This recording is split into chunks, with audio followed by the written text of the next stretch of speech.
Grace, good to see you. Welcome to Pop Alternative. Thank you so much for having me. It's really interesting because I'm a filmmaker as well, so I think about a lot of these things. I always think about the audience and the different ways. There's different ways we watch things, and there's different kind of, whether it's, at film festivals. Honey Bunch did an incredible film festival. TIFF, Berlin, fantastic festival, was incredible. And now people can see it on Shudder. As a kind of storyteller, do you feel like you're thinking about the audience a lot more these days in terms of when and how people are going to consume the content? It's interesting to think about. It is interesting to think about. I find it often actually, though, when I'm making films, it can trip me up because it's such an immense amount of pressure when you think about, oh my God, all my peers are going to see this at a film festival and then it's going to be released on a platform such as Shudder or whatever, and then thousands of people. I find it really blocks me both as a director and as an actor. So I tend to just delude myself and pretend no one will ever see this ever as a way to just kind of be able to not get disturbed by the how many eyeballs really will be looking and judging and experiencing you. How big is the mindset change? Because you and Ben have starred in things that you've also been involved with the creative process, and there's things that you just act in, and then vice versa. Is that all one big kind of storytelling mindset for you, or does it really change in regards to like the flow of the involvement and the stages of production? It's interesting to me.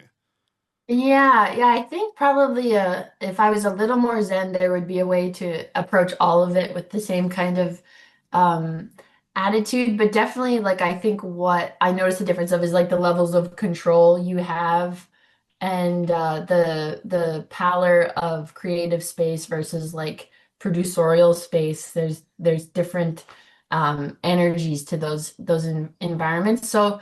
I would say I'm probably guilty of compartmentalizing my approaches in all the different hats. Can you tell me what the conversations are like with Madeline and Dusty in regards to the throwing the genre out the window, genre bending component of this film? Because there's so much happening in the horror movie thriller kind of genre right now. This one is one of your Yeah. edge of your seat thinking movies that just doesn't is not afraid of pushing the envelope. Can you talk about those conversations specifically about the genre bending components of Honey Bunch?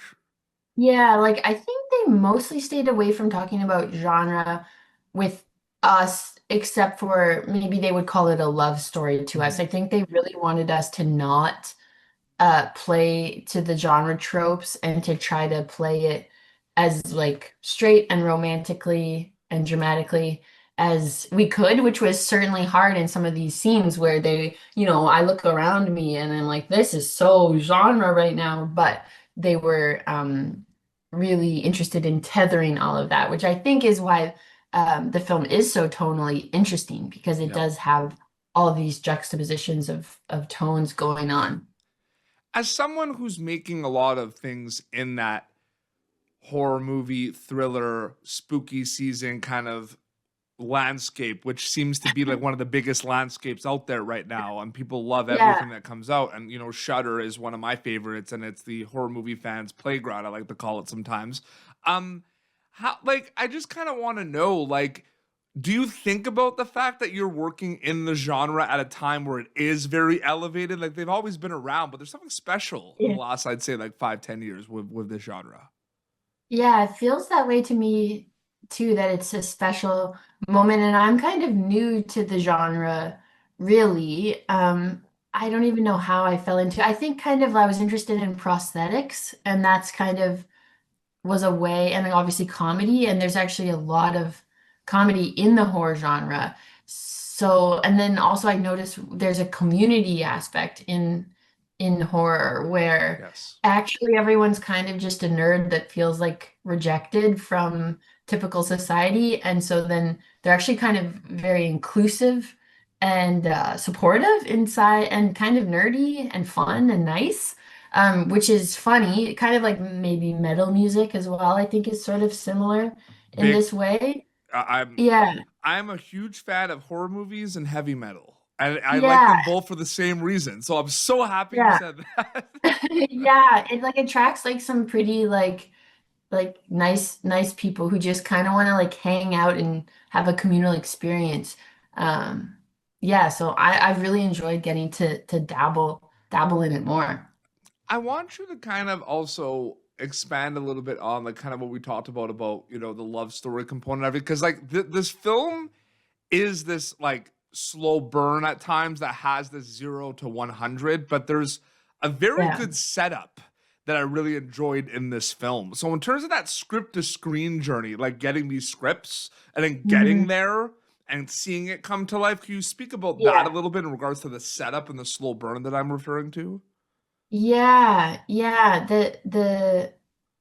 Yeah, it's funny. I never like when I'm reading the script, I never really have anything in my head. I find it really hard to actually access much from just looking at Mhm. a script. So seeing it all come together kind of mirrored my actual experience as an actor on these on movies is just like it just always kind of is this way where all of a sudden the movie is sort of assembling around you and revealing itself to you as it materializes with sets and other actors and props and costumes, and you're just kind of watching it unfold, and there's no way to have um pre like known that beforehand. Mhm. So in that way, even though this film is sort of even more crazy in that regard from like how it builds and turns into something, it was actually kind of felt natural. It was just like getting to watch, oh, this is what was in Dusty and Maddie's head. Yeah. Weird. No, absolutely.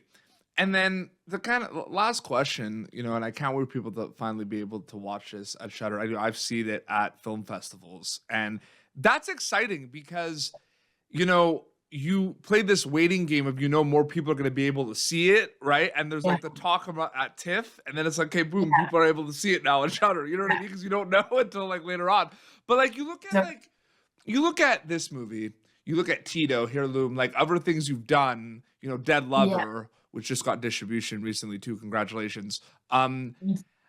These are different films. Like this is a genre where like a lot of things in the traditional kind of creature feature, jump scare, supernatural are doing very well and people are excited. But there is, you know, an opportunity to do different narratives and things that people haven't seen before and everything. Did that just happen for you and Ben, or do you feel like that was kind of like premeditated a little bit? Like I'd say it's kind of just crept in. Like That's fair, yeah. it's all very like slow. Like, you know, right now there's a couple movies coming out kind of at the same time, but it's just sort of a slow, just like these movies coming together. It's just kind of a slow burn Mhm. working in this industry, and it just slowly kind of shows itself to you, like what your career is kind of revealing itself to be, Yeah. um, which is cool. Yeah. Absolutely. No, absolutely. And I can't wait for people to see Honey Bunch on Shudder. Grace, so great chatting with you. Thank you so much for your time. Congratulations with everything you're doing in the genre. It's Thank so awesome to you. see. Thank you so much. I love the horror genre. It's so cool. Absolutely. Thank you so much.